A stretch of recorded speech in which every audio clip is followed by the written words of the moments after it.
guys, meron tayong bagong hairstyle. Kaso masyado siya makapal.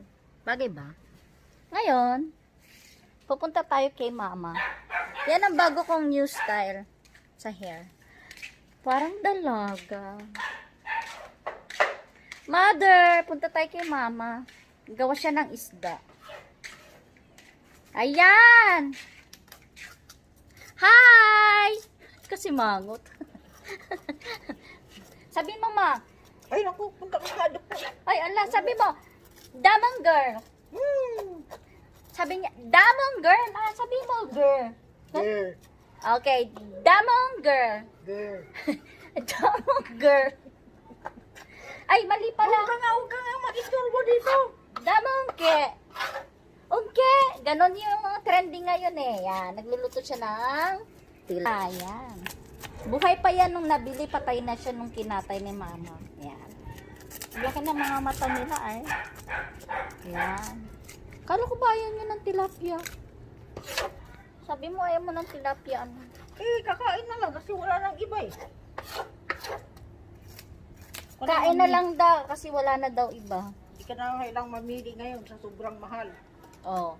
Naintindihan nyo, mahal na ng bilihin ngayon. Anong mayroong ulam, yun ang kainin. Oh, huwag na kayo mga ano dyan. Huwag na tayo mamimili kung anong merong pagkain. Sabi ni mama. Kasi naka-budget ang pera. Wala nang budget. Wala na daw budget. Agad na ng bago kong style ng hair. Ayan. Bising-busy si mama. Tingnan natin. Ulan na naman. Ilabas ko yung mga damit. Ayan. Hala, uulan na naman. Signal number 3 na. Ah, signal number 3. Paano yan ako makabiyahe?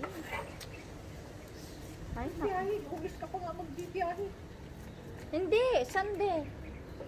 Oh, Sunday ng gabi. Eh, ano pa lang ngayon? Wibis pa lang. Para diretso na ako doon. Hi guys, ayan. Diba?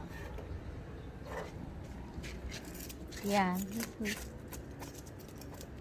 Galing sa ano yan? Sa palengke. Yan ang ano ng mga ano palengke. Yan. Ganyan. Ay, ba yan? Ay. Guys. Diba? Ayan ang gawain ko ngayon.